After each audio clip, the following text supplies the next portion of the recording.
जब आपको ये बात पता हो कि आप अपने ज़रूरत का 80 से 90% पेट्रोल चाहे गैस दूसरे देश से इंपोर्ट करते हैं, ठीक ना? तो आप अपने ज़रूरत का कुछ परसेंट या ठीक ना 15 दिन, 20 दिन या महीना दिन का स्टॉक भी आप आपको अपने देश में हमेशा चौबीसों घंटे रखना चाहिए। यदि युद्ध के दौरान चाहे यदि सामान नहीं आ रहा है, ठीक ना?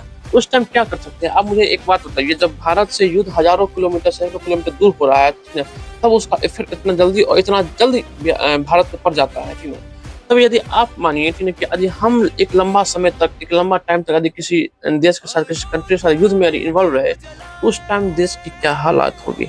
सिंपल सा बात है, ठीक ना? आप खुद सोच सकते हैं कि देश की उस टाइम क्या हालात, जब जब हम डायरेक्ट युद्ध में है भी नहीं, डायरेक्ट चाहे इनडायरेक्ट हम युद्ध में नहीं है, ठीक ना? कहीं और कोई और देश लड़ रहा है, लेकिन फिर भी हमारे देश में इतना जल्दी इफ़ेक्ट पड़ रहा है, ठीक ना? तो यदि हम ठीक ना डायरेक्ट किसी देश के साथ यदि युद्ध में इन्वॉल्व हो, ठीक ना?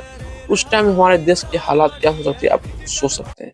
आप खुद सोच के देख सकते हैं कितना बद से बदतर देश का हाल हो जाएगा। इस बारे में आप क्या राय रखते हैं, मुझे कमेंट में ज़रूर बताइएगा। So thank you so much watching the video. Thank you so much.